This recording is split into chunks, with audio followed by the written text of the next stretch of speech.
We're going to pass around these little, like bookmark that would list our meetings for the rest of the year. We do not meet in January. All meetings are open to the public, and they'll be here 11:30 for social, 12 o'clock for meetings. And that lists the speakers and the topics. By the way, I do have to say, though, okay, I did them rather quickly, and I didn't really proofread them. Just know that this is the League of Women Voters Brainerd Lakes, because I neglected to put that kind of vital information on here. it's not in print. We've got the logo on, so it's kind of an iconic logo, and you all know what it means, right? Well, and if you remember, otherwise just put LWE Yeah. with a pen at the top of it for us. Yeah, the next ones I print out will say League of Women Voters. I have a very important thing to do. First of all, I want to remind our members, I haven't been getting a lot of calls, either on my cell phone or my home phone, for the chair of the nominations committee. So if you forgot to call me, please do that soon, so that we can get the chair of the nominations committee in place and get going for next year. Otherwise, you'll be stuck with me for another 2 years. Mike, if you're following Robert's rules, the chair of the nomination should be the previous president. Would that be me or the previous president? Previous. Okay, I'll check into Not it. you, not you. No, okay, thank you. The immediate past president. Okay. I think that's all for, now I have this very important ceremony. Kathy and I and the board and the league have been working on becoming a local unit rather than a state unit. So we sent all the paperwork in, learned how to use the computer, and then probably forgot it. But the state has okayed it. They recommend to the national. So sometime between now and March, we can just get rid of this. We'll just get rid of this. Shouldn't take that long. It was one of the girls that was involved in, it was one of the girls.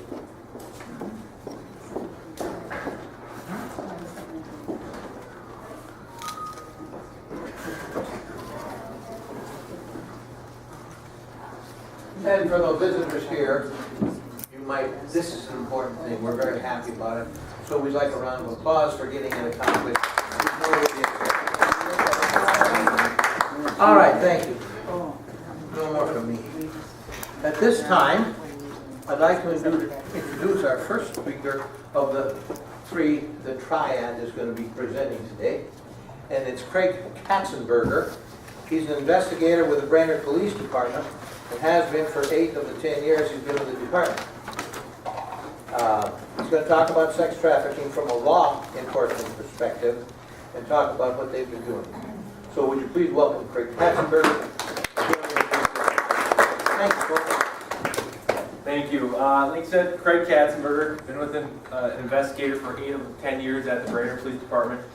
Before I get into this, I want to just reiterate, I am by no means an expert at sex trafficking or anything like that. This is just one of the many things that I do. I investigate all general crimes, so I investigate if there's homicide, assaults, sexual assaults, any type of fraud, anything I investigate. So by no means am I an expert at all.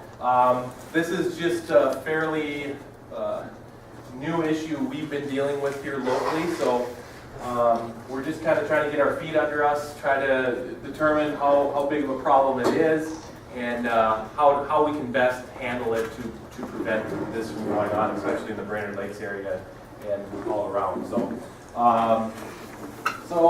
I have a presentation. We're going to just go through talking about just some of about sex trafficking in general, and towards the end of the presentation, I'll talk a little bit about what we've been doing as law enforcement in this area too. So, first off, this is going to be a video FBI agent, and he's talking about a case they worked on, and I believe this one is I think in Kansas City, rural Kansas.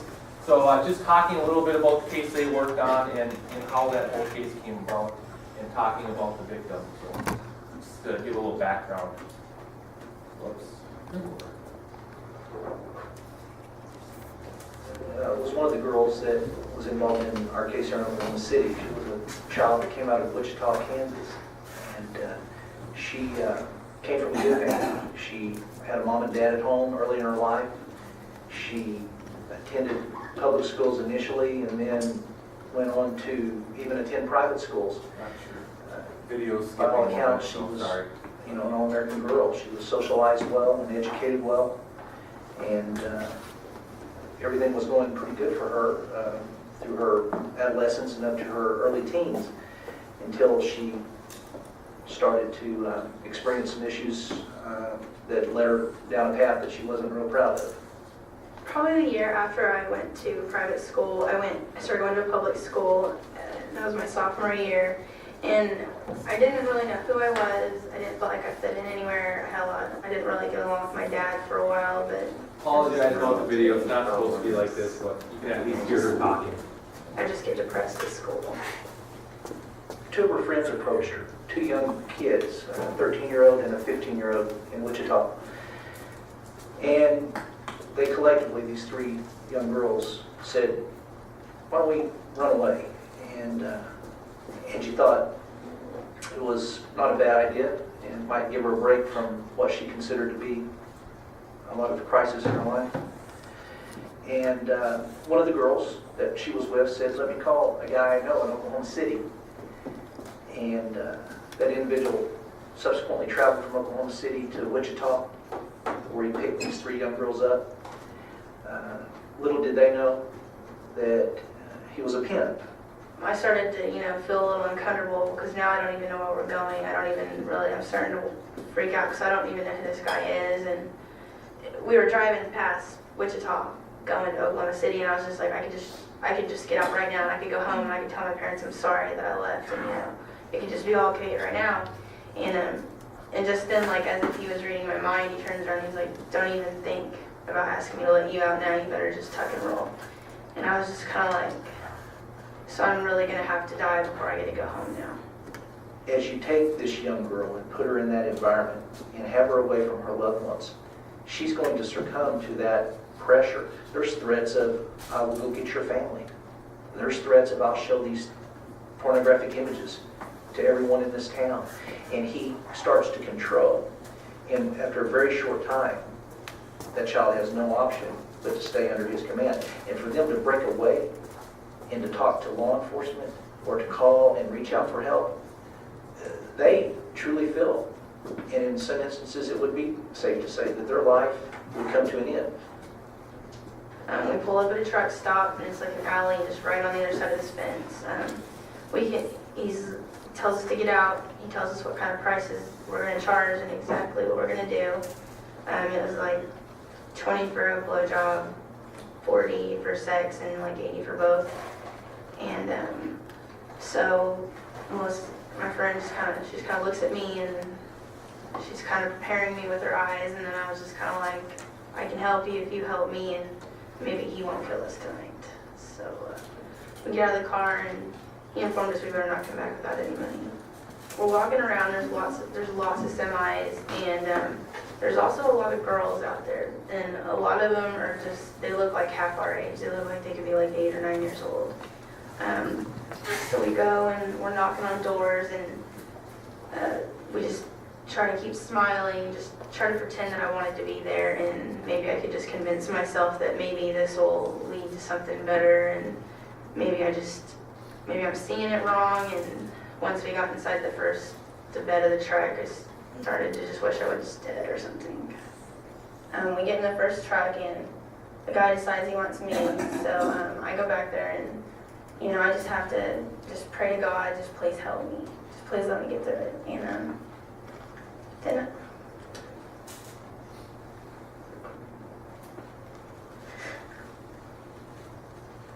Melissa went through the wallet. And he had grandkids as old as us. And all I could think about the whole time was how my grandpa could be this guy right now, and how that would feel. And I just wanted to die. And then I started to just think that maybe I deserved this for doing this to my parents and to myself. And he didn't have enough money, so we had to go to the next one.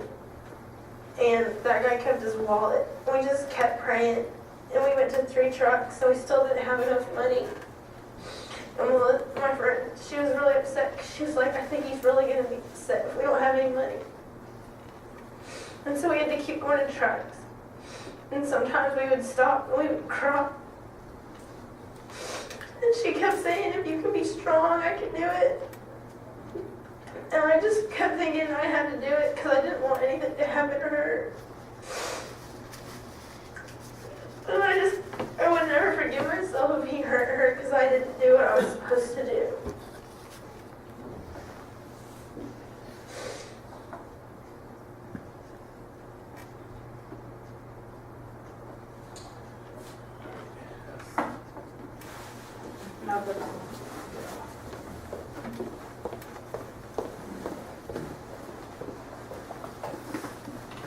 So that's just obviously just one story about a girl and how she got into sex trafficking, and it's a way that a lot of young girls do. They end up being runaways. They end up running away from home, and then this is a means for them to they kind of don't have anywhere else to turn. They get hooked up with the wrong people. They take advantage of them, and then just like this story, they end up having to prostitute themselves out, and they're being forced by some of these pimps. So there's a number of ways that juveniles and adults can get into sex trafficking. We'll just talk a little bit. So, but first of all, when everybody hears about sex trafficking, I mean, what are some of the views or some of maybe the perceptions that we might have? Does anybody want to raise their hand and share? Well, I don't know a lot about it, but how do these gals, how do the people find them? How do they know that they're vulnerable? Yeah, I believe in this instance it was just these 2 girls. They were friends with each other. They're going to run away. The one girl knew a guy that she'd been communicating with online, I believe. Oh, okay. And that's kind of how that started. So he ended up showing up, picking them up, and then, you know, he knows that they're vulnerable because he's been talking to them online and knows that they might be having issues with their parents, that type of thing, and then takes advantage of that. Hey, I can help you out, I can get you out of here, that type of thing. And then, does anybody want to share any perceptions or anything, maybe that about sex trafficking or prostitution? Scare the hell out of you. Yeah. I have a relative, a daughter, who was getting her final degree at the University of Minnesota, and she was well known. And there was a fellow that was, to make a long story short, she ended up in Ohio. She was going to be part of the sex trafficking. And he needed, he used a lure to say, come down to my building down on 6th Street and 2nd Avenue. And there was a building being redone. And so he talked her into being his secretary for the typewriter, and I almost lost her. Okay. Yeah. And she had no idea. She thought it was legitimate. Yeah, exactly. And she's now a special ed teacher down in Minnesota. But yeah, exactly. Thank you. Can I just add on your piece, Yeah, Craig? go ahead. So I'm Kathy Sylvia with Lutheran Social Service, the director, and what we're seeing locally, so we're talking, this story is wonderful, it's everywhere. What's happening is social media is a huge, huge place for traffickers to look for these particular victims. It's happening, recruitment's happening in high schools because recruiters are going in and knowing what to look for. So they're really looking for the vulnerable, lonely. Someone posts on Facebook, me and my mom got in a big fight, blah, blah, blah. There are people that are just waiting for posts like that. So it's everywhere. There's no one specific way that they're coming in contact with these girls or boys. Yeah.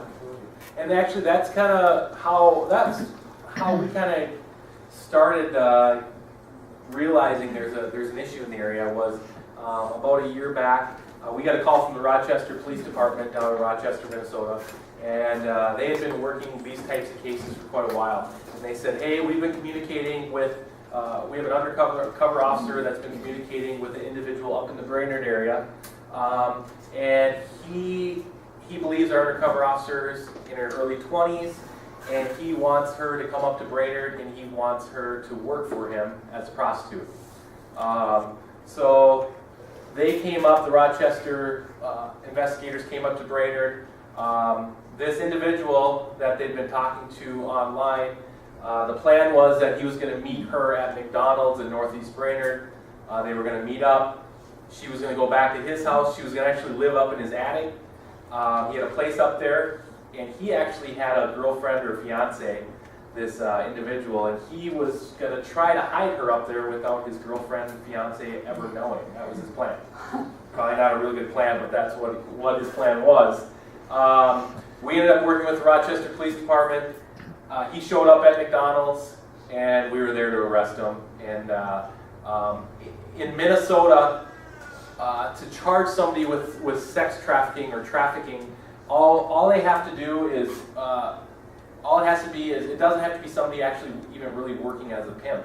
All they have to do is somehow assist the individual in prostitution.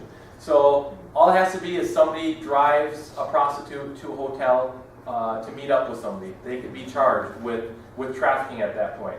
So obviously this guy was planning on working as her pimp and trafficking her, but it really in Minnesota, it doesn't take a whole lot to charge somebody with trafficking and that type of thing. And that's a felony level crime. This individual is probably going to get, in Rochester, they've been seeing upwards 5-10 years for some of this stuff, depending on the severity. So they are getting some good sentences on it. You just answered my question. Oh, okay, yes. So yeah, feel free throughout, as we're talking here, if you have a question or anything, raise your hand, go ahead. I feel real uncomfortable hearing the word prostitution for this underage child, because actually her body was being rented. And when I refer to that, I'm not. Maybe I need to refer to it another way. Okay. I think so. Okay. I really Okay. think so. And when I'm talking about in general. I'm talking about juveniles and I'm talking about adults. Okay. Right. And So- I'm aware of the fact that there are girls who are not underage and that they walk into that life, they walk right into it, and maybe that we could call prostitution. Okay, and I apologize if I do Okay, refer thank to you. that way. Thank you. So I don't want to get into arguments about how we refer to it or anything like that today. I'm just trying to get the information out there, okay? And I understand. All right. Well, do you ever talk to the high school people or junior high people? You know, because those kids are sitting in classrooms now, and if teachers would maybe be aware, are they people who don't do well in school, people who come from broken homes, or people who get bullied, or what? Yeah. Who's vulnerable? And we'll talk about some of that as I get going through the presentation here. So just bear with me a little bit here. We'll get through some of this information. We'll talk about some of that. Okay? So I think that'll be answered a little bit later here. So this is just some information about what some people think of when they think of prostitution. Okay? And I don't, like I said, I don't want to get into differentiating but basically a lot of people when they think of prostitution. And when we talk about trafficking, we're talking about juveniles and we're talking about adults all together. We're not just talking about kids or juveniles. Okay? So what a lot of people have a view, and this comes from movies and from Hollywood, prostitution has been glamorized in movies and things like that. People think it's a choice. They think it's victimless, a public nuisance problem, and maybe even glamorous. And we've actually had a lot of backlash. I'm sure some people have seen in the media, in the paper, in the dispatch, about some of the stings we've recently been doing. If you read through some of the comments on there, you'll see a lot of people, oh, this is a waste of time, this is a waste of taxpayers' money, what's the big problem? And this is part of the issue is what's been glamorized and what maybe has previously been viewed when people think of prostitution or talk about prostitution. sex trafficking, what people think when they think about sex trafficking.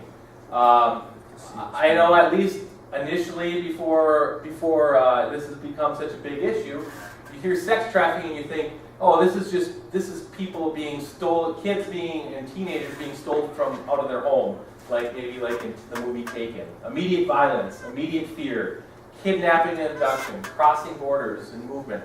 That's what a lot of people think of. They don't think about the runaways that run away from home. They don't think about the 20-year-old who is having a tough time making it, and they end up meeting a boyfriend, and the boyfriend gets them into prostitution. That isn't something that a lot of people think of. So just talk about that a little bit. Sex trafficking defined in the state of Minnesota: receiving, recruiting, enticing, harboring, providing, or obtaining any by any means an individual to aid in the prostitution of an individual or receiving profit or anything of value, knowing or having reason to know it's derived from an act described above. So that's what I was talking about as far as the Minnesota statute. It's pretty broad, and it actually is pretty helpful as far as being able to charge somebody with trafficking in Minnesota. It is a felony or greater penalty if the victim is under 18. So it is a felony for trafficking. If they're under 18, it's a higher level felony. Okay. Sexual exploitation and trafficking in reality. It's psychological as much as physical control. So they're not just physically controlling them. Psychologically is probably even almost more involved than physical control. Because once they have them psychologically, they can tell them what to do, they'll do it, they can take them wherever they want to take them, and they don't need to really physically control them once they have them psychologically. Coercive and damaging, obviously it can be very, very, very damaging to the girls involved. Pervasive, likely hundreds of thousands of children across the U.S. is the numbers they're saying. More than half of the people that enter into prostitution as children, and at an average it's age 13. So a lot of times when these girls are getting into it, it's at that right around 13 years of age is when they're really getting exposed to it, and then they get into that lifestyle.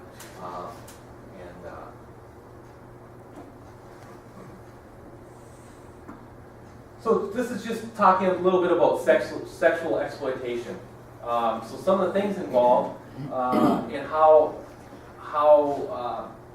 girls can be sexually exploited, girls and boys. I want to specify there, it does happen to boys. Obviously, girls is most prevalent, but sexual exploitation, sex act or something of value, food, shelter, and drugs. So you have a runaway.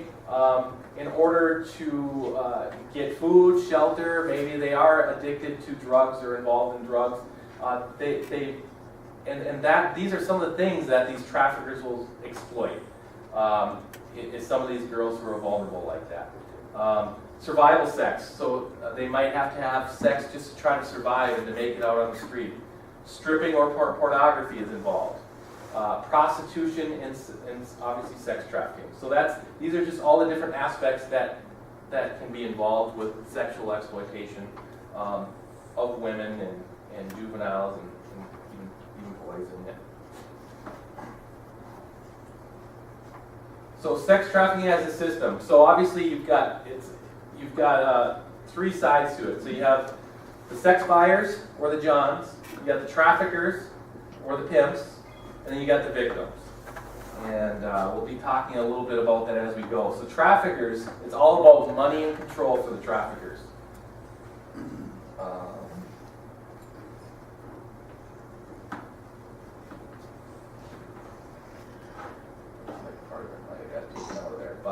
As far as money control, like I said, so they first want to get that victim, they want to control them, and it's all about earning money. It's all about getting a big profit, getting as much money as they can, and using that girl and control them to do that. So obtaining and using victims. There's kind of four things we'll talk about. We'll talk about how they target the victim, tricking the victim, turning them, and then traumatizing them. Targeting. So who's being targeted? Oh, it started right over.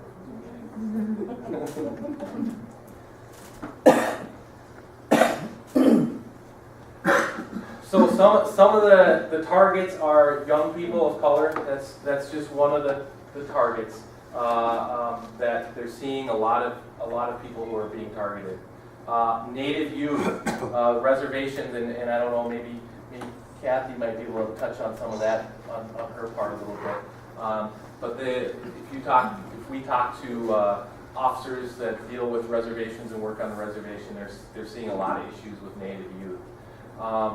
Lesbian, gay, bisexual, and transgender juveniles, big issue with that. And I don't know, Kathy, if you're able, I'm not exactly sure why they get involved more so, or that are targeted more. I don't know if you have any. Probably for a couple of reasons. They're targeted a little bit more because the GLBT population, those are the youth that are usually kicked out of their home because of their sexuality and they don't have a place to go. So they're highly vulnerable at that rate because they're going through so much internally with their own life anyway, and then they're pushed aside from their families. So Usually girls, but also boys and transgender youth. Lacking relationships, support, or engagement with school or work. So, and that goes along with all that.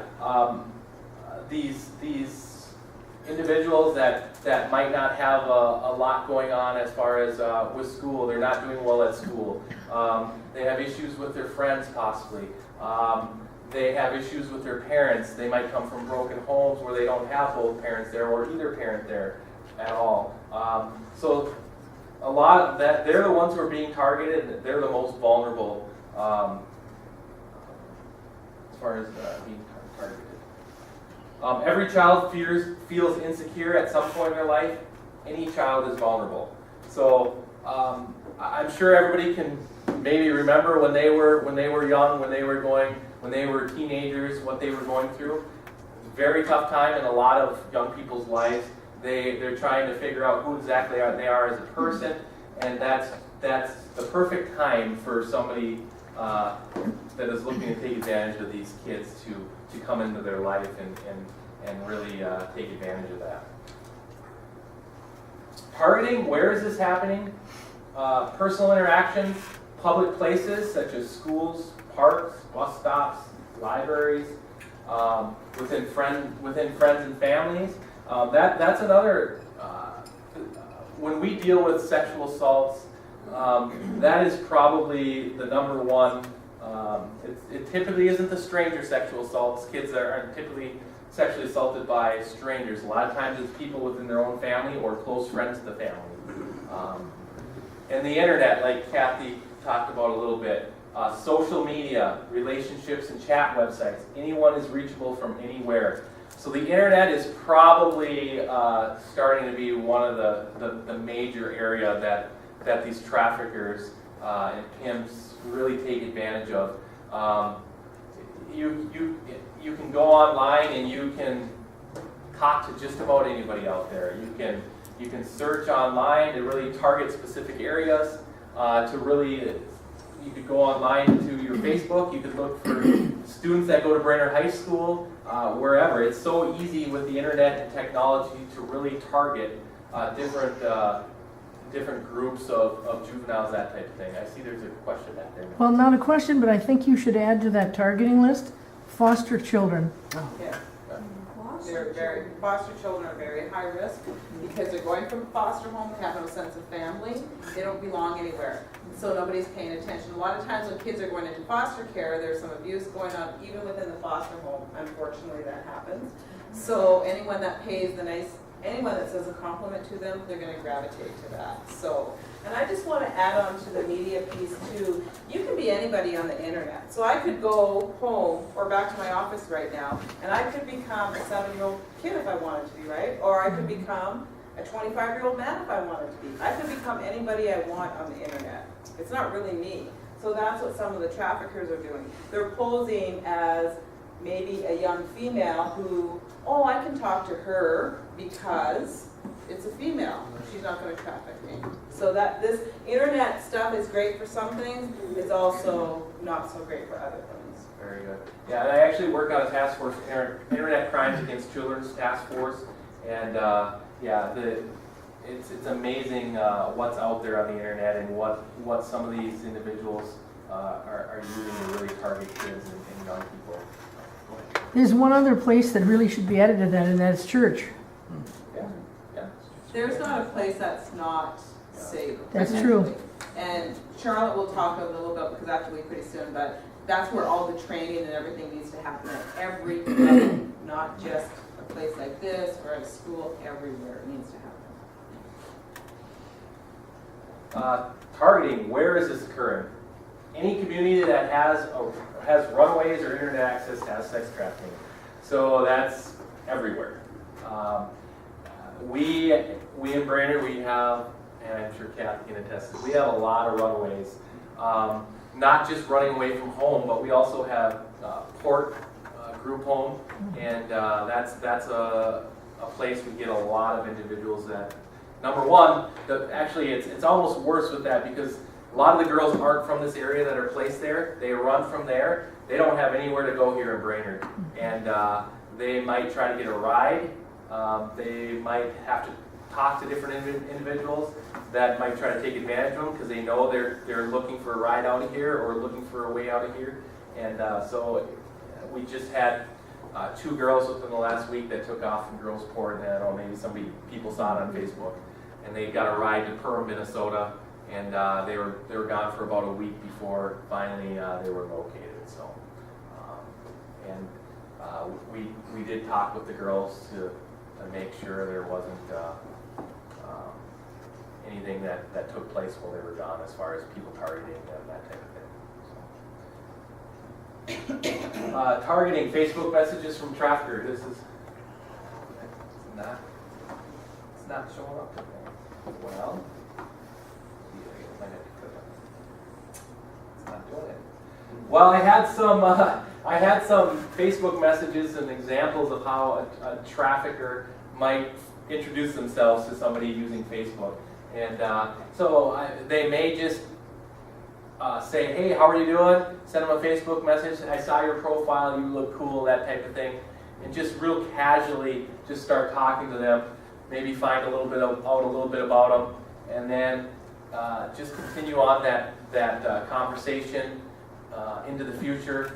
And then eventually they wait for the right time where they can bring up the subject of maybe meeting up with them, and their main goal obviously is to eventually be able to traffic that individual, that youth. And again, I'm sure they're trying to know why some of this isn't in there. Tricking. So they may say, hey, they may progress to the point where they meet up with them.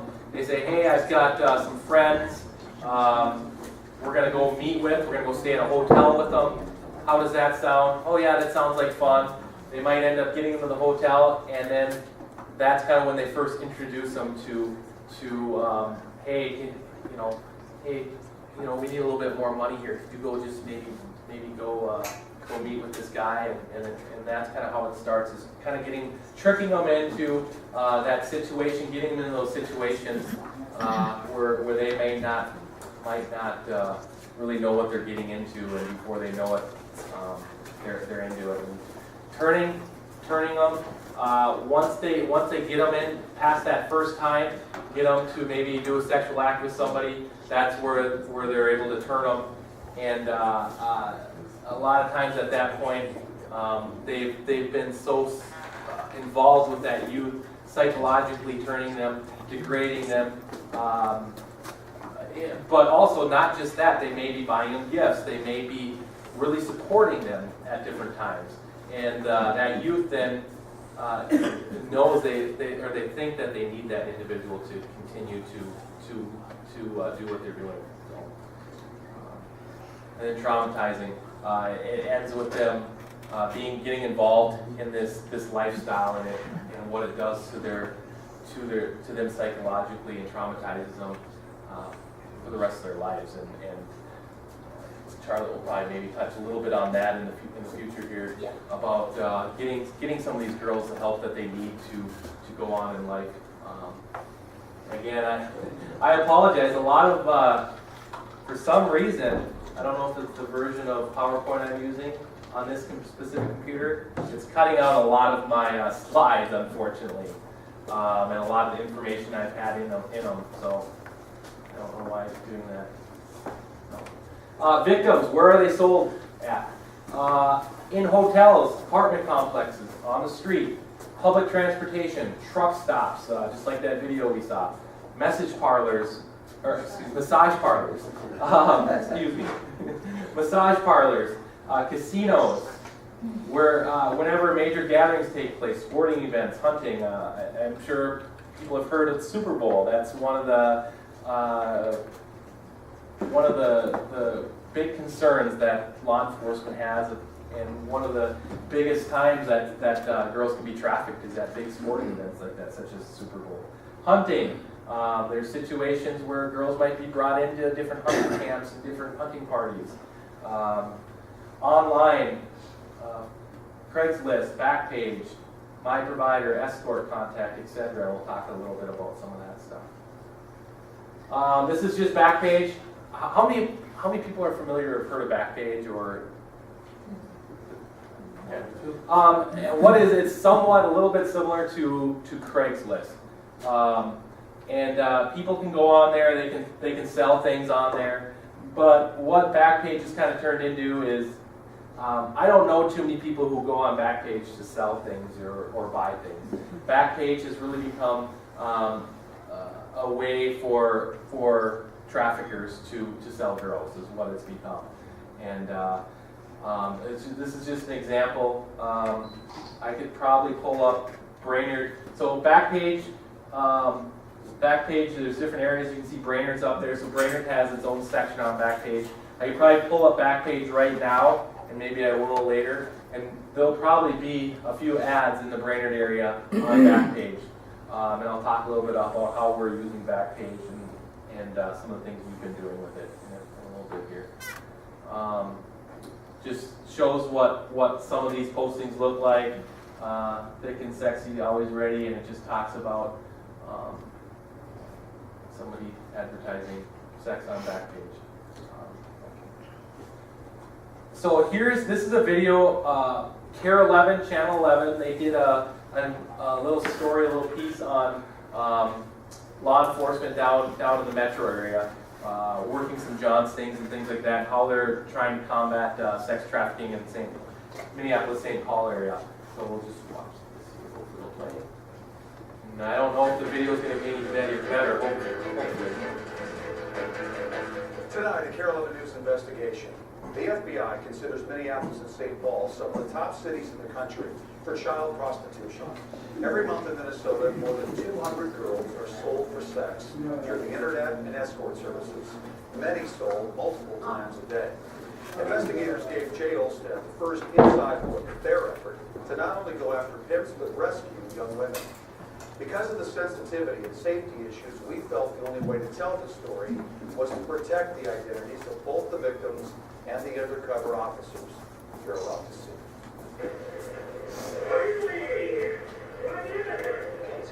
Inside the suburban St. Paul hotel room, police work to end a problem some would like to ignore. Over the next few minutes, you'll get a view of sex trafficking, a view rarely seen of a growing crime that's impacting some of our most young and vulnerable. What I would view to be modern day human slavery. Over a number of days, St. Paul police allowed CARE 11 cameras on the inside. Just want to do a quick In one hotel room, there's an undercover officer posing as a prostitute. In another, police monitor the whole thing. She'll let us know, hey, I've got one on the way. With St. Paul leading the way, Roseville Police, Ramsey County Sheriff, and the Bureau of Criminal Apprehension are also here, all part of the Human Trafficking Task Force, named after slain St. Paul police officer Gerald Vick. Because these investigators are undercover, we're not showing their faces and disguising some of their voices. They'll be posting on Backpage.com, a website that carries ads for escorts. As soon as we place that ad and it pops up online, the undercover phones start ringing. How long does it take? We time it. Just 90 seconds later, this undercover officer's phone starts ringing. Hi, this is Liz. And it doesn't stop. Even as police escort one suspect out, another call comes in. I've missed probably 30 calls already there. So do the men. We're here. One after another, Shooting weapons on you, nigga. No. after another, You have the right to remain silent. get arrested. Anything you do or say can be used against you. Okay, my wife's gonna be really mad at me. Man's worth, there's plenty of supply, unfortunately. And it's growing. Just look on Backpage.com and you'll find an endless stream of ads where people can simply buy sex as easy as buying a pizza. Police say 1 out of 10 women they make contact with are underage. You've got runaway kids in your community. You've got this issue with In fact, Ramsey County Attorney John Choi says 1/3 of runaway children are sexually exploited. That's why law enforcement and advocates support the new Safe Harbor law, which treats girls under 18 as victims, not as criminals. how much for an hour? Which takes us to a different sting on a different day. 150 is fine, I guess. This one has St. Paul police seen here calling girls who are listed on Backpage.com who appear to be underage. We don't intend to arrest these girls. We simply want to connect them with some services and get them out of the lifestyle that they're in. Well, this should be fun. When this girl arrives, she agrees to have sex with the undercover officer, Say, Paul, please. at which time police move in. There is no girl that does this, that she was considered that. The girl tells police she's homeless and her pimp tricked her into prostitution with no money and seemingly no way out. Get your hands up! Police arrest the pimp and the Ramsey County attorney eventually charges him with sex trafficking. And if recent history is any judge, he'll get a longer sentence than he would have just a few years ago. And now you're seeing sentences at least in the double digits. Talking only about cases that are closed, Choi believes longer sentences have happened in part because when police aren't arresting the girls, they are more willing to share their stories of abuse. But on this day, the police rescue operation is just beginning because detectives are about to learn this girl is not the only one who needs help.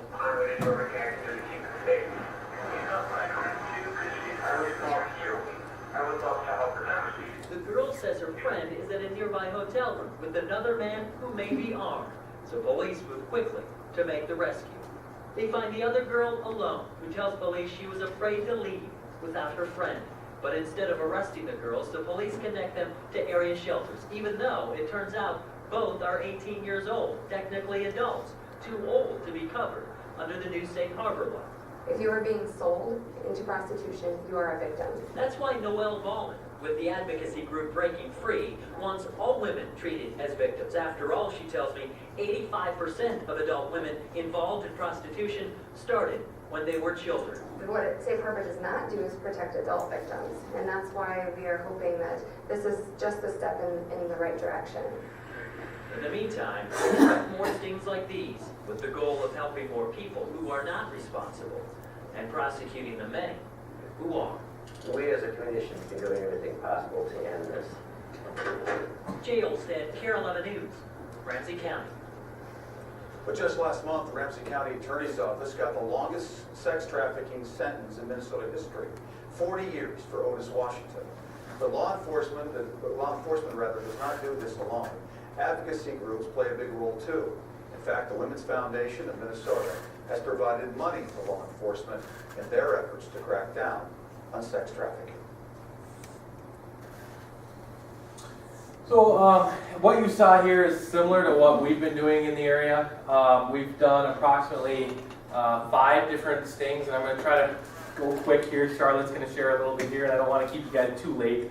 I know you only go till about 1. So we've done approximately 5 stings. The first one we did, we had 9 individuals. We posted ads on Backpage and had 9 different individuals show up. Wide variety of, and we'll talk about here, buyers, who are they? We've had old, young, all races and cultures, single and married, so employed. So we've had a lot of different individuals. Since that first time we did it, the first thing we did, it's decreased in numbers. Like I said, we had 9 the first time.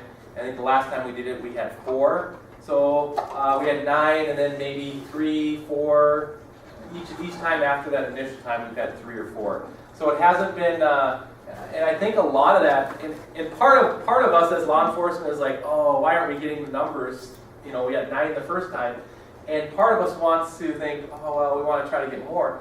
But on the other hand, we got to look at it as maybe it's because we are doing this, it's decreasing it. And maybe it's a good thing we're not catching more, because the word's getting out there that we're going to do this. And guys hopefully aren't as willing to go to Backpage or other places to try to buy girls for sex. So yeah, that's something we have to keep in mind, because we always want to catch the bad guy. And but I think it is having an effect in the area. The media's been covering it. So like I said, I got to try to hurry up. Who are the Craig, Yes. I didn't mean that you had to run. Oh no. I'm going to ask you folks, normally we try to dismiss at one because some people come for their lunch hour and stuff. So if you have to leave, we'll understand that. But we can give you 15, 20 minutes past 1 o'clock. I don't want. But I don't want to take anything away from this presentation, No because no it's problem. really good. No problem. In I don't case want to anybody take has too to much leave, of I'm just gonna pass out the PowerPoints and stuff, and then there's contacts if like anybody has questions, you can contact on the back page, there's Kathy and Megan. So, what do these men have in common? And we've seen a lot of, we've had a police chief, a retired police chief that we arrested in one of our stings. We didn't arrest the legislator or CEO, but these are individuals that have been arrested in stings that have been done, so not specifically here in Brainerd. So yeah, we've seen people with all types of backgrounds. Do they go to jail? It depends. Some of them do. Somewhat depends on their cooperation, because we want to try to get more information when we talk to them. We want to get information about how much they've been doing this, some of the other girls maybe they've met with, that type of thing. If they're real cooperative with us, a lot of times we're not taking them to jail. But if they're not going to cooperate with us, they do it. Were they with underage girls? We've tried to, we've done a couple stings where we've put ads kind of in undercover officers posing as underage girls. And I don't want to say, I guess it's been good. We haven't had anybody respond to any ads with underage girls, which is good. But there's definitely people out there though that want to meet underage girls. So it just because we haven't dealt with it yet doesn't mean it's not an issue, because it definitely is. Yeah. So a lot of people paying for sex in Minnesota. These are just their booking photos. Same guys. Just some headlines. Ex-police chief among 8 charged in mass prostitution sting. So that was just one of the deals we dealt with. 4 arrests in Bemidji, child sex trafficking sting. New Ulm, pastor caught prostitution sting. 5 suspects arrested in Fairmont prostitution sting. So law enforcement statewide, now there's grant money out there that law enforcement agencies are starting to get to really start to try to focus on this problem. And because it does take a lot of resources and time to set these things up, and a lot of officers to be involved. So hopefully that's going to help us. We were able to get some technology to help us with the undercover aspect of the investigation. So I think recently Baxter PD, who we work with as a group, got approximately, I want to say $40,000 or so in grant money that hopefully is going to really help us to continue to focus on this problem.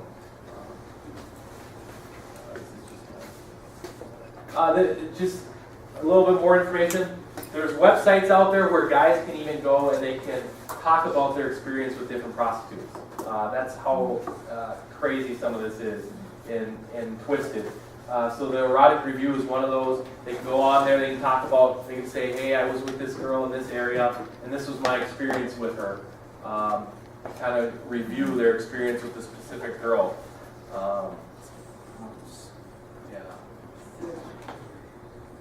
Exploiters can be anywhere. I'm not going to play this. It's just, but she talks about how she, as a young girl, got into sex trafficking, and she was brought around to hunting camps and things like that. And she grew up in a rural area, so it's not just a lot of times people think it's just a problem in the in bigger cities, and it's not. And like we kind of talked about earlier, if community has the internet, if they have runaway girls, it's going on there. So exploiters can be anyone, individuals. Hopkins High School senior charged with sex trafficking, trafficking a cheerleading teammate. So teens, individuals. Victims can be family, peers, landlord, teachers, etc. So I can stick around and answer some questions, but I'm first going to let Charlotte talk a little bit here. So go ahead. I just was wondering, I heard one of these talks in Duluth, and they were saying like they do work with you sometimes too here, but they were going to put some of their John's pictures up on billboards. Yep. And that, well, wouldn't that be something? Yeah. And we haven't talked about that specifically. I'm not saying it couldn't happen in the future, but I think many of them have been put in the paper, which I think has helping the word get out there that this is going on. So I think that is a big deterrent, though, because people that are doing this are a lot individuals that you might not ever think that would do something like this, and so I can't get into all the details about everybody that we've dealt with. I'm sure, like I said, you've seen it in the paper, but. You talked about victims all the time. How about the perpetrators?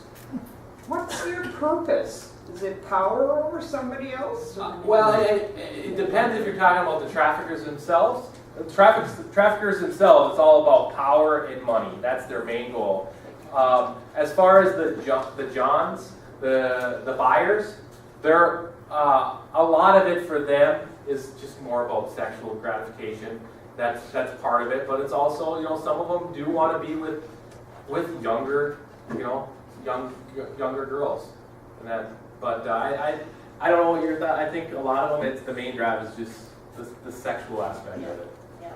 So the traffickers get the 40-year sentences and stuff. The Johns only get a fine. The Johns right now, if they're in a public place and they're having, they're hiring a girl. If they're in a public place, it's a gross misdemeanor right now. If it's not in a public place, it's just a misdemeanor. So gross misdemeanor, they could get up to a $3,000 fine as the max fine, and up to a year in prison. We haven't had anybody yet that we've arrested and dealt with that I don't think any of those cases have been settled yet to see what they're going to get. But they could get probation, they could get some jail time. I think the county attorney's office is pushing for some jail time, and then a fine is probably what it'll probably be. Who's the county attorney? Who is the county attorney? Don Ryan. Don Ryan. Yeah. Well, every once in a while I see a picture in the paper of somebody moving into Brainerd that's been a sex. How do they get along in the community? Do they have a job? Do the neighbors like them, or what? The sex offenders you're talking about? Well, the people that, yes, have pictures in their paper that they're sex offenders and they're moving into Brainerd. Yeah, yeah.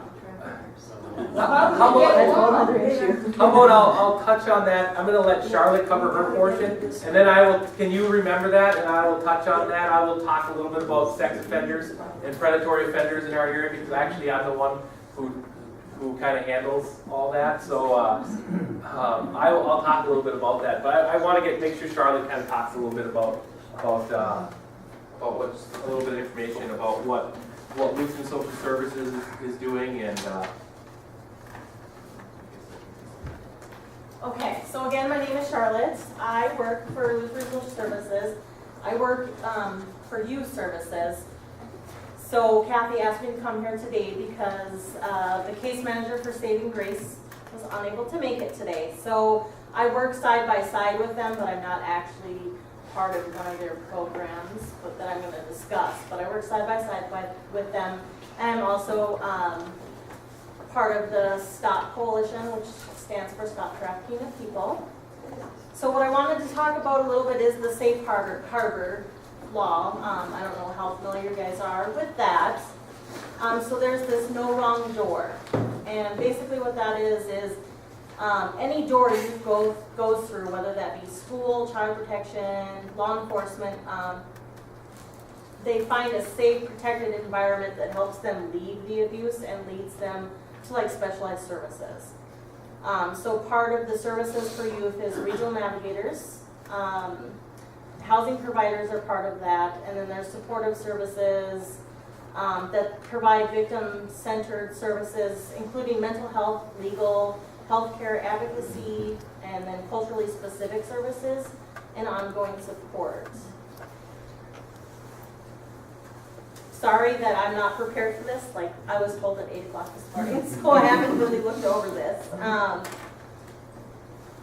So the regional navigators, they're regional experts for the community. So for whatever portion of like counties that they're part of, they're the experts to go to when it comes to this. Is there about 13 of that statewide? Yes, yep, 13. I was thinking there was 12, but I think you're right. I think there might be 13 regional navigators statewide, and they'll kind of be the go-between between law enforcement and these victims and kind of help. And the get community. services. Do you know who that is? In our area right now, the regional navigator she's assigned to a very large area, and do you know where? It's Monica Miller, but right now, so Lutheran Social Services right now is the point of contact. Yes. We haven't hired a regional navigator yet. There's been interviews that have been made, and we're hoping for a decision next week, and we will know who that is. So the regional navigator acts as an advocate between the victim and the police, or Police, community, and helping kind of just Find the get resources. services and resources to help Yeah. these girls. Yeah. And there's state funding for that, and Lutheran Social Services is kind of the organization that will employ the regional navigator. yes, the regional navigator will be employed by Lutheran Social And this Services. is all boys and girls under 18 that you service? Yes. Yes, unfortunately, we know that we need, bigger, but let's start with what we can have and go from there. So, so I'll just kind of touch on the regional navigator sheet that's in there since we're talking about it. So the regional navigator that's from Lutheran Social Services, they're the central regional navigator, and that covers Aiken, Crow Wing, Morrison, Benton, Stern, Sherburne, and Wright County. So that's a huge area, and most of the navigators have a huge area. So the regional navigator is responsible for training. So as you had mentioned, like getting into the schools and stuff like that, that's the regional navigator is going to be out there in the community trying to reach out to as many people as possible. They're also going to be responsible for referring the youth to like relevant services. So Lutheran Social Services also has a new program that's called Saving Grace, which is also listed in here. So what we do have is we have a specialized foster care program for victims of sex trafficking under the age of 18, and then they're gonna be able to have specialized case management services as well. How many of those homes do you have right now, Charlotte? Right now, I shouldn't ask that. I think there's one, and they can Are they licensed? have 1 to 2. Yes, they're licensed, but they're in like the training stages. Okay, and how many youth can they take? 1 to 2. Yep, at a time. So, So one home right now is being licensed for 1 to 2 girls or boys. and boys. Okay? If you have 3, then you're short. Yeah, but we have other resources to reach out to as well. So, I mean, that's not the limit, but because there's other resources for us to reach out to. But for right now, that's what we have going on.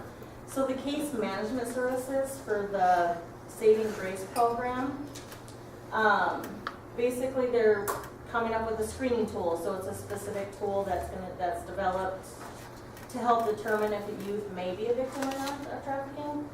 And that's something that youth services is also, going to be part of as well. So that way we know whether to refer them to Megan Kapp, who is the Saving Grace case manager. Assessments, so there's going to be assessments that are going to be used to help determine like specifics, of what the youth may need. There's safety planning that's going to be involved. The plan will include methods to keep youth safe and away from trafficking. Will include the option of being placed at the specialized trained foster home. It may include reunification with family if that's in the best interest of the youth. So the individualized plan, that plan will include physical, medical, dental, employment, education, chemical dependency needs, mental health needs, any of those needs for each youth, and referrals will be made to community partners to meet these needs of the youth. There's also going to be an aftercare plan. The aftercare plan will be developed immediately upon the youth entering the program, as it is often the case, like of trafficking victims. They may leave unexpectedly from the program, so youth are able to return to the program with no consequences for leaving. So if they choose to go back into that life, we're going to help them again if they reach out. So that's part of the saving grace. Is there a time limit how long they can stay in the saving grace home? We're not talking about a home, we're talking about a program. What? Correct. We're talking about a They're in a program, home. but saving grace is also a home as well. Yeah, I mean, that's kind of what it all is. Saving grace is, Okay, describe this home, what is that? it's a house. I mean, it's a person, a family. Foster care home. Yep, it's a You made foster reference care. to early. Okay. Yeah, it's a foster care provider. So as the next page says, that foster parents, they're being trained on sexually exploited youth, trauma-informed care, and positive youth development principles, so they're being trained on all that, all those things. So the home will be used solely for saving grace and will be able to take youth into their home 24/7. As far as what Kathy said earlier, there isn't a time limit. Okay. So, I recall her saying that now. So, the case manager will work closely with the foster parents to identify training needs and development of safety protocols or other necessary factors. So as far as how referrals can be made, youth can be referred 24/7 by calling the toll-free hotline, which right now is the Youth Services Hotline. We're hoping by next week to have Saving Grace have their own hotline that will be answered 24/7. But in the meantime, and until we can get that out in public, please use this because someone answers that phone 24/7 and we can connect, to the right number. So the case manager and the regional navigator will be meeting directly with youth. Services will be offered to the youth, and then the youth can stay with the foster family, and it does say here for undetermined amount of time until an alternative plan is developed and implemented. So they're going to be working really hard, and it's going to be great. So if the youth choose not to enter the foster home, they are able to receive other supportive services. So that might mean something from Youth Services that we can offer them. And this can include a father that may be abusing their child, correct? If someone suspects a father is abusing their own children? If someone suspects that the father is abusing, like trafficking their own children, or... Well, trafficking or just sexual abuse in the home? Or does it have to be... That would probably be more dealt with traditional social services and traditional foster care. Okay. Yeah, this is basically for trafficking. Yeah. Yeah, for trafficking victims. I do apologize. Normally I would have this memorized, but 8, the new one doesn't do that. Okay, so Safe Harbor provides a new system for redirecting sexually exploited youth from prostitution to services. While holding traffickers and sex buyers accountable, the system includes a statewide network for victim-centered, trauma-informed services and safe housing, as well as the regional navigators who are responsible for connecting youth to services and serving as experts for their community. So that's what the regional navigator is going to be, the expert. Is there any questions about any of the stuff we've talked about? Any comments again? Because I couldn't write them all down. It was, It's in here. yeah, there's a sheet, so, okay, it is, Aiken, Todd, Morrison, Benton, Sherburne, right. Okay. Yes. Yeah. What are the qualifications to be able to be a regional navigator? That'd be a good question for Kathy. She's the one hiring. I know that they're looking for someone who, their ultimate goal would be to find someone who is a survivor of trafficking. That is something that they want, but that might not be feasible. So they want someone who's able to have the knowledge of trafficking and what all that entails, and be able to go out in the community. Probably some type of maybe social work maybe background. A social work background, yeah. That would probably help. It would help, but I know that it's not like I interviewed for the position, and I don't have that, but, so it's like preferred, but not like necessary. But they have to have a really huge understanding, and also an understanding of youth and how youth work. Is that youth are, yeah, they're super unique. Yes. Why is there only one foster home being trained right now? Because of funding or lack of people stepping forward to be foster homes to cover this, or what? It's both, but mainly funding, because it's a new program. It's very, very, very new, but there is the lack of funding. Typical foster home isn't gonna have these. A regular foster home won't have that. Right, yes. So, but that's where, if that's full, there's other services throughout Minnesota to help the youth, as well as youth services here. We have different programs to be able to help with that stuff too, so. Questions are welcome. We gave them an extra 10 minutes. Let's follow up. Say this.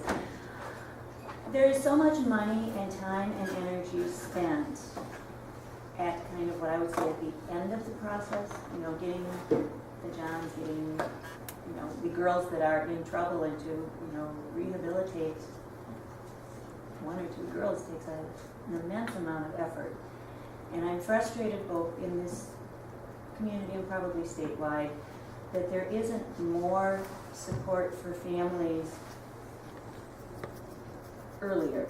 The schools can only do so much, but I'm a custody evaluator, and one of the things that is in every custody report or every divorce decree is you need to take parenting classes. Just try and take parenting classes in Brainerd. Early childhood's available, so up until the kid's 5, but from there, there aren't any classes available unless you are in trouble with the county, then they offer some. Yeah. But for the average family that's going through divorce, once in a while there's a love and logic class, but even love and logic isn't really what a divorcing family needs or a family in crisis. It's our churches, some churches from time to time will offer some parenting support things, but I'm not real aware of things. I've talked to Northern Pines and Northern Psychiatric, and they're like, well, that costs us money. And I'm saying, these people are paying lawyers a few $100s an hour, and they would be willing to go to some parenting classes.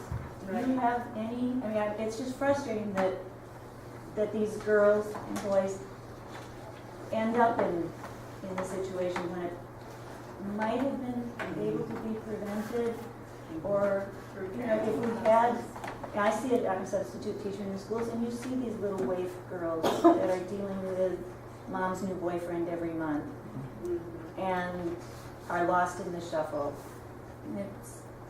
And a lot of parents don't know. I had, just last week, I had a kid that was falling asleep in class. Mom picked him up, and I said, he slept most of the afternoon. He went to bed at 10 o'clock. Yeah, it is very frustrating, especially too for law enforcement, because we get a lot of the child protection reports too, and we're seeing a lot of stuff that's being screened out by social services, and it can't really necessarily point fingers at any one place, but because they too are just, it seems like they don't have the resources to, because they get so many reports in, and trying to decide what's the highest priority. Doing the They just, most yeah, dramatic they ones. take the Yep. So So, it's- yes, so I think there's a frustration all around, and that's a good question. I don't know what the best answer is to And that. But I- There is Social definitely a lack service and- of that. And there aren't, Lutheran Social Service doesn't really offer any parenting classes for just an average family. I Right. think you've got some middle-class counseling that I may be Yeah, we aware have of. counseling there. But just, like we have early childhood classes that an awful lot of families attended when their kids, were 2 and they learned about potty training, but they aren't getting. Yeah, and unfortunately, I think a lot of the problem too is, even if you have them, is trying to get some of these people that probably really need it to actually go and attend. Is part of the problem too. Yeah. And Craig, is there a way that some of these, especially moms that are single and raising children alone, that they would be accountable to attend some kind of a parenting class in order to get their financial support that they receive? That would have to be something that obviously would have to, I don't know if there's ever been legislation out there for something like that, but. But to me, that seems like. Yeah, it It's seems my like. understanding some of those programs and Bridges of Hope used to facilitate some of them, but the county cut the funding. It's all funding. Talk to your legislature. I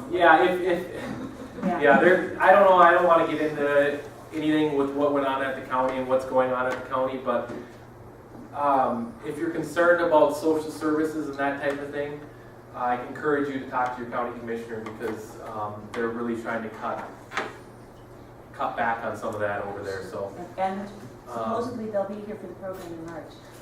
Right, you talked to them in March, right? Yeah. I just want to say the child protection laws are very, very strict. And the ability to do certain things with people in that situation are very limited. I think there's a fine line between taking away of parental rights and their willingness and how they want to raise their children with what we think is the absolute appropriate way to raise children. I'm sorry, but I don't mean I'm not trying to attack you, but I think we all have this inner thing that says just because you're a single parent, you need help. That is not necessarily true. I think you have to look at the situations and what's going on.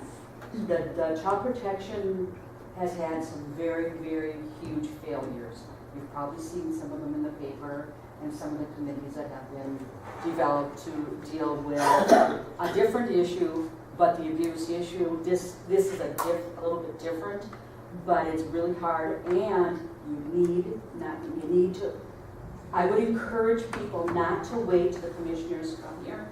You need to call, you need to write, you need to be on their doorstep.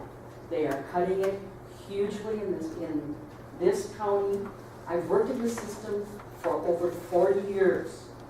It's worse now. The funding is less now than it was 40 years ago when you look at the big picture. And the need is probably more. Well, kids grow up. Your 8-year-old girl and boy right now are what, the 17-year-old girl? It's a totally different world out there. We're in a different world. Yeah. I agree with what Sally is saying, that if we could look into the before, and then we don't have to have the after happen. And I think the people who have the power to decide how our money is spent had better get educated. Get educated. 2 things. How many pimps have you arrested?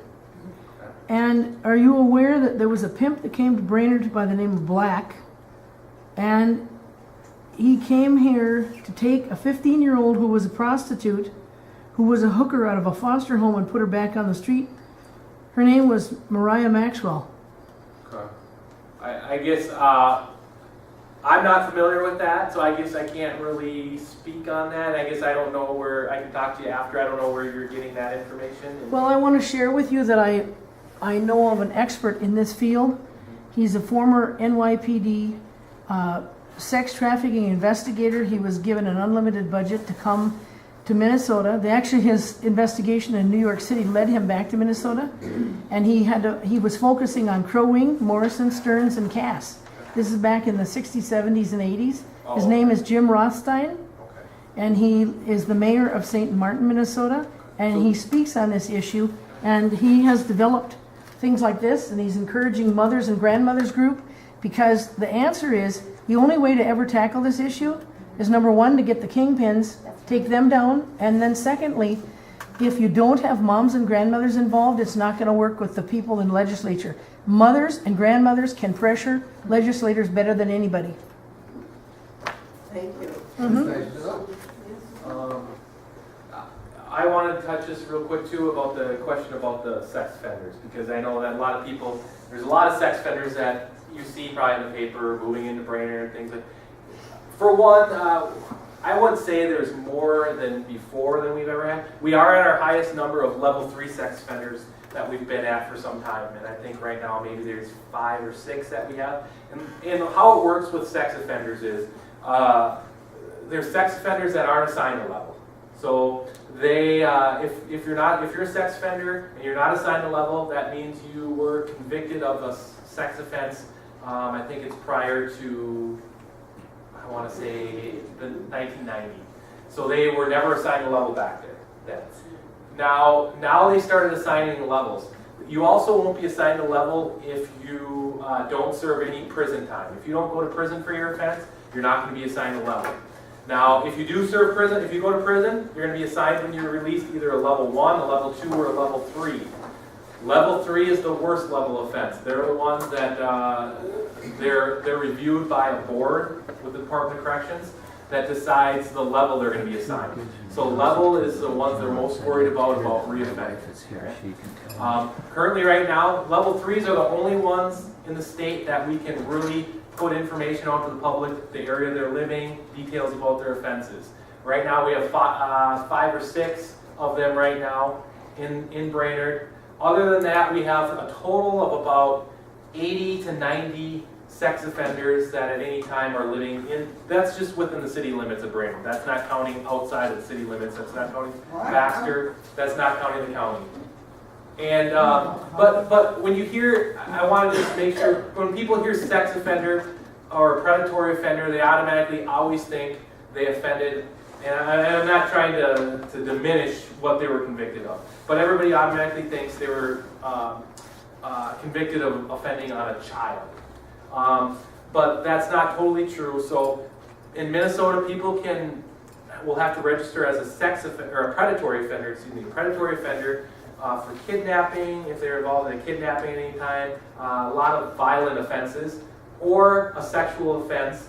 And keep in mind that sometimes a lot of these offenders may have been, and again, I'm not saying this is right, but may have been let's say 18 years old and had a sexual relationship with a 15-year-old. Because in the state of Minnesota, the age of consent is 16. So if you're 16 in Minnesota, you can consent to sexual activity. If you're under 16, you can't have sexual relationship with anybody that is 24 months older than you or more. That's kind of, there's some other things that come into play, positions of authority, coach, things like that, doctor. But so a lot of these offenders might have been in a situation similar to that. So it doesn't necessarily mean they offended on a child. And a lot of times, a lot of these individuals were maybe 12 or 13, and they were convicted of some type of sexual offense, maybe on a child in their family, but they still have to register, and they've just grown into adults. So don't automatically think that right away that they offended on a child if you hear they're a predatory offender. Some of them definitely are, and yes, you need to be concerned about everybody. So yeah. So that's good. I'm thinking about underage girls sold for sexual exploitation. How many have you found, like in Crow County? How many have you found, or how many have been rescued in the past 2 years? Can you repeat that a little louder? Okay, I'm thinking about underage girls sold for sexual exploitation. How many have been picked up, found, rescued in the past 2 years? That's hard for me. You know, as far as what I've specifically dealt with from my personal experience, there's maybe been a couple in the last couple months, but that doesn't mean that I have, there aren't other instances that I just haven't, dealt with myself. Okay, is there a higher incidence in Cass where those Native youth are? I don't know. I know specifically that in reservations, there is a higher incident of. Yes, yes, I can say that. Do you all have a task force ready for the Gull Lake fishing extravaganza? Where girls are sold? No, but we have talked about events like that, PIR, the fishing extravaganza, things like that. Maybe trying to run some stings around that time. The other thing I forgot to mention, so we are looking, we do keep an eye on Backpage ads and things like that, and we do try to contact some of these girls. And from our experience, the ones we've had contact up with up to this point, like I said, we haven't found a lot of juveniles, which is good, but they're telling us, and of course this is very difficult to prove, but they're telling us that they're independently working. They're not working for a pimp, that type of thing. But that is our main goal, is to try to go out after those individuals, is to hopefully, you know, find these girls and find that they're working for somebody, and that's who we really want to go after, these traffickers. But in that whole world, is a girl going to ever really tell her real age necessarily? But maybe not off the bat, but you know, eventually we're it's probably not. But Do you think you as investigators are getting any closer to exposing the perpetrators? yeah, I think you know, like I said, we just started this within the last year of really focusing on that. So I think you know, I don't think there's always gonna be another one. Unfortunately, there's always gonna be somebody else that's probably gonna step in to that and try to take advantage of young people. So I don't know, you know, unfortunately we'll probably never put an end to it. We just hope we can, that's obviously our goal. But If it were possible to open a licensed safe house for underage trafficked girls in Crow Wing County, could we take girls from other jurisdictions? I would think so. I would think that would be something you could put out to other counties, other jurisdictions, to you know, the Safe Harbor program, that Saving grace. that yeah. And I don't know. I have no idea what goes into as far as if you've got to be licensed. I'm sure there's some licensing, but I would think that would be something you could do. So have you arrested any pimps? Yes. Not directly from these recent stings we've done. Not from these recent ones we've done. And I just want to let people know that this Jim Rothstein is the mayor of St. Martin, and they have passed possibly the only resolution in this state on human trafficking. Their council passed it. And what is that resolution? Well, I have it right here. You're welcome to read it. Thank you. Mm-hmm. My question is only a practical one, so I don't go to sleep. I thought there were 3 speakers, and I've only heard 2 so far. Well, what happened was Kathy was here, and she ended up having prior commitment that she had get to. Okay. I was going to have her go first, but she wanted me to go first because she thought it went better as far as what we were speaking to. So yes, that's... It's just, Do you have an extra copy? I spoke what Kathy was gonna spoke about, I was just curious I have extra. Jim's contact She didn't know if you information, would have so to you leave or can not. email me. Thank you Well, so there's much. much more. Both of you guys. So I just said Other that if questions? you would call me or email me. No, I'll send you his information. Because we're looking at opening a licensed safe house for underage girls. Yeah, I want to talk Is to there them. a re-educating program for them to get them to understand what they're doing? There is, and there's a program down in the cities that we're looking at utilizing, that we can, you know, some of that could come into when they're sentenced, where part of their sentencing may be you're required to go down to this program, and they have to pay for it themselves, and I want to say it's maybe over a couple weekends and some other things involved, but where they have to go down, they sit through, you know, with a bunch of other guys that have also been busted, and it's a program for them to go to. It's called The John School, or Yeah, John School. yeah, That's yeah, what it's yeah, called. and then, yeah. Yep. So And there has been, talk about it coming to But yeah, I don't know Has in it- detail. Has there been any success with it, and how long has it been going? I know they've used it down in the metro area for quite a while, and I think it has been pretty successful as far as keeping them from reoffending. Yep. And I know Northeast Minneapolis, they have a billboard With the pictures. deal, and as far as last I knew, that kind of was going wrong. Yeah. But And that's what I've researched, is that's going well, and at the John School, there has been success with it. yeah. So that's what I've read, but I don't know. Okay. I just know that from my research. Okay, and then One saturated culture. on these gals, if they're over 18 and they say, When you're out talking of Gull about Lake or whatever, $300 for girls, I'm sometimes tax-free independent. money a night, Um, night after night after night. Is there And it's not gonna stop legislation or easily anything until we to start slamming say, some okay, people we're and charging you?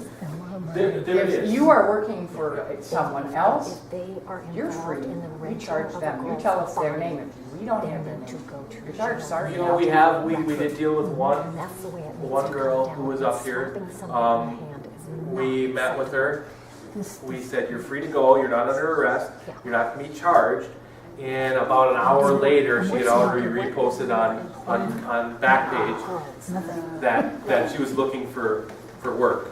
So we have talked about charging her out. So it kind of depends. We kind of the trend is try not to charge them out, but that's not saying that we won't in But if they're not circumstances like giving the that. name of their pimp, Yeah, that would be leverage to say, yeah. then